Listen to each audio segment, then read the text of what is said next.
c'est de discuter des faits. Ce procès n'est pas un procès du CNDD, ni de la gestion du pouvoir du capitaine Dadis. Beaucoup de choses ont été rappelées. C'est pour dire, mais si on veut faire procès à une gouvernance, moi je connais beaucoup de personnes qui ont dit beaucoup de choses ici à la chute ou au coup d'État qui a été perpétré contre le président Alpha Condé. Beaucoup de choses ont été dites sur lui. Si on doit faire ce procès politique-là, moi ça ne m'intéresse pas. C'est le fait, 28 septembre. Donc, ces réformes, j'en passe, Monsieur le Président, honorable assesseur.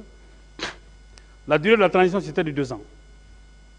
Le capitaine, bien évidemment, a dit qu'il ne serait pas candidat, ainsi qu'aucun membre du CNDD et les autres. Ce seul jour, nous vivons dans un contexte d'interdiction générale et systématique de toute manifestation. Maintenant là. Mais lui, le péché de son gouvernement, c'était d'interdire le seul jour-là. Le seul jour-là. Mais après, moi, je me pose la question, pourquoi Dadis? Pourquoi lui? Pourquoi? Même ce qu'un procureur de la République doit faire, on dit non, il n'a rien fait pour qu'il le fasse. Mais un procureur de la République qui constate la commission d'infractions, les infractions qui ont été commises au stade, qui n'était pas au courant de ça? C'est même pas loin du tribunal de Dikine. C'est-à-dire qu'il y a dit au procureur de ne pas engager des poursuites. Nous y reviendrons. Donc il y a un communiqué interdisant le seul jour-là, Monsieur le Président. Après, le chef d'état-major général des armées a confirmé ici, le général Sano, le casernement des militaires décidé par le président via son ministre de la Défense, qui a instruit à son tour le chef d'état-major général des armées, qui a présidé une réunion à cet effet avec ses hommes et sa hiérarchie. Il a dit ici, il dit que lui, il ne recevait pas d'ordre directement du président Dadis. Nous allons revenir là-dessus sur la chaîne de commandement. Je crois que Maître Jokame fera une démonstration sur la question. Il dit qu'il recevait des ordres directement du ministre de la Défense. Ça veut dire que le ministre de la Défense était dans cette délégation du pouvoir du chef de l'État et qui avait tout à fait donné des instructions au chef d'état-major général des armées pour caserner tous les militaires. À votre avis, puisque ce procès est tenu devant l'opinion publique nationale et internationale, Monsieur le Président, honorable assesseur, à votre avis, pourquoi un État sérieux déciderait de caserner les militaires le jour d'une manifestation? Pourquoi? C'est au dossier. Mais on dit là-bas, il faut tenir la manifestation là-bas. Ça veut dire qu'on était prêt déjà à la confrontation. Les leaders politiques qui sont partis civils là, qui d'entre eux accepterait ça? Qui? J'ai posé la question ici à M. Baouri. Il dit, mais qu'est-ce qui a changé entre-temps? Il dit, non, quand tu estimes qu'une stratégie n'est plus adaptée et autre là, donc il faut la changer. Et ça se comprend. Ça se comprend. Vrai, il faut dire. Chacun doit être sincère. C'est comme les témoins qui viennent ici. C'est ça la sincérité. Oui, mais l'autorité administrative a décidé de déclarer ce jour-là férié, chômé et payé. C'est clair que si un décret ou un arrêté est pris aujourd'hui pour dire que demain c'est férié, ce procès-là ne se tiendra pas. Les gars ont considéré que ça, c'est notre crime.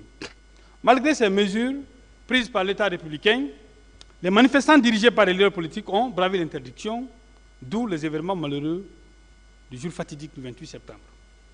Informés de la situation 2009, créer une commission nationale d'enquête indépendante. Par un autre décret, numéro 210, en date du 16 octobre 2009, il a nommé 16 membres de cette commission. Le quorum de 16 n'ayant pu être atteint, le président a pris une seconde ordonnance, en l'occurrence l'ordonnance numéro 057 du 30 octobre 2009. Le même jour, il a, par décret, nommé les membres de la dite commission. Monsieur le Président, honorable assesseur,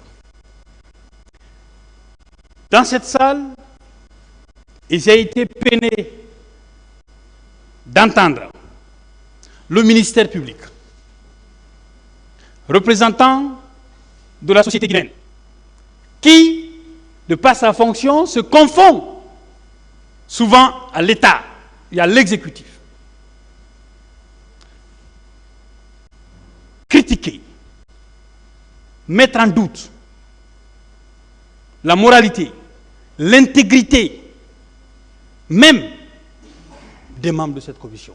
Pourtant, Monsieur le Président, comme lui, le président de cette commission était un magistrat. C'était un magistrat. Je peux comprendre que la partie civile se permette un tel exercice. Des magistrats comme lui, des magistrats comme vous, Monsieur le Président, qui présidaient cette commission. On est même allé jusqu'à dire qu'ils n'ont aucune notion d'enquête. Beaucoup de choses ont été dites, et nous en tenons compte. Dans tous les cas, le président de la République n'était pas magistrat. Donc il n'appartenait pas à ce corps. C'était un militaire. C'est un magistrat de la République qui a été nommé à la tête de cette commission. Je ne savais pas que le complexe était guinéen. Non. C'est qu'on veut donner tout crédit à ce qui a été dit au niveau de la commission d'enquête internationale et ce qui a été fait par les citoyens. Parce que la preuve, aujourd'hui, les faits là sont jugés par des magistrats guinéens. Est-ce qu'on va dire qu'il fallait que ces faits soient jugés par la CPI? Mais pourquoi on a une justice? C'est la fonction régalienne de l'État. Monsieur le Président, puisque l'intégrité des membres de cette commission a été mise en doute, et autres, je m'en vais vous dire, parce qu'il a été dit ici que cette commission-là n'était pas une police judiciaire, n'était pas un organe d'enquête. Pourquoi on n'a pas demandé au procureur, près du tribunal de Dikine, d'engager les enquêtes? Je ne pense pas qu'aujourd'hui, si une infraction est commise, que le procureur parte au palais Mohamed V là-bas pour dire bon, est-ce que je dois poursuivre? C'est ce que vous voulez que le président de la République fasse? Je suis désolé. Je vous invite à voir la page 3, le rapport de la Commission nationale d'enquête. En exécution des dispositions des ordonnances et du décret du 30 octobre 2009, les membres de la Commission ont prêté serment devant la Cour suprême le 3 novembre en application de l'ordonnance numéro 58. Le 20 janvier 2010, la Commission a présenté son rapport pendant ce temps, Monsieur le Président. Et il est important de le rappeler. Le président Dadis n'était plus au pouvoir. À partir de la date du 20 janvier 2010, date à laquelle la Commission a présenté son rapport. Il n'était plus président. Il était à Ouaga. Il n'avait aucune possibilité d'influencer le travail de la Commission. Aucune possibilité. Le doute aurait été permis si le rapport de la Commission avait été présenté pendant qu'il était encore au pouvoir. Alors, Monsieur le Président de la Commission pour exécuter les instructions qui lui sont données. l'idée, parce qu'il a été dit ici, que le président Dadis n'a rien fait, mais a été victime de tentative d'assassinat et qui lui a valu son évacuation au Maroc et il fut transféré au Burkina Faso où un accord politique a été signé entre les militaires au pouvoir et les partis politiques, donc les forces vives de Guinée. Monsieur le Président, de son exil, le président Dadis a tout fait pour rentrer en Guinée. On se souvient encore quand son vol avait voulu venir en Guinée et il a été écourté, je crois au niveau de la Côte d'Ivoire. Il n'a pas pu atterrir en Guinée. Même quand sa mère était décédée, il est venu en Guinée, on sait dans quelles conditions. Dans tous les cas, le président Dadis savait que le plus important, c'était qu'il soit lavé de ces accusations. Mais il a contribué à sa manière à la stabilité du pays. Il savait qu'il y avait des personnes qui croyaient en lui. Il savait que ces personnes étaient attachées à lui, mais il a voulu que justice soit faite d'abord. Tentative avortée. Monsieur le Président, comme je l'ai rappelé, il a écrit pour que le procès se tienne. Mais dans tous les cas, de son exil, il fut d'abord entendu en tant que témoin, puis inculpé pour des infractions pour lesquelles aujourd'hui il est poursuivi. Pour ouvrir donc l'information judiciaire autour de ce dossier, la justice doit être au-dessus de la mêlée. L'incarcération du président Dadis n'est pas de votre fait, Monsieur le Président, ni vos assesseurs. Je savais qu'aucune juridiction raisonnable n'accepterait de prendre une ordonnance de prise de corps. Parce que l'idée, c'était de rechercher comment les incarcérer. Donc, il n'y avait pas d'ordonnance de prise de corps pour l'incarcérer. Puisque pour être à la maison centrale, il faut avoir un titre de détention. Il faut un titre que vous soyez, qu'on vous reçoit là-bas. L'administration pénitentiaire. Et, par simple courrier, le président Dadis et ses co-accusés ont été incarcérés, reçus.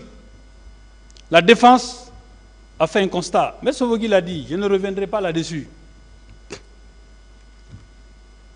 À date, il est en détention sans aucun titre de détention.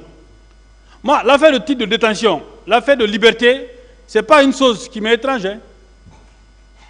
J'ai plein de gars là-bas, et d'éminentes personnalités, qui sont incarcérés sans titre de détention. D'autres ont fait plus de 24 mois de détention préventive. Le mandat n'a jamais été renouvelé. Mais on fait des recours dilatoires juste pour les maintenir en détention.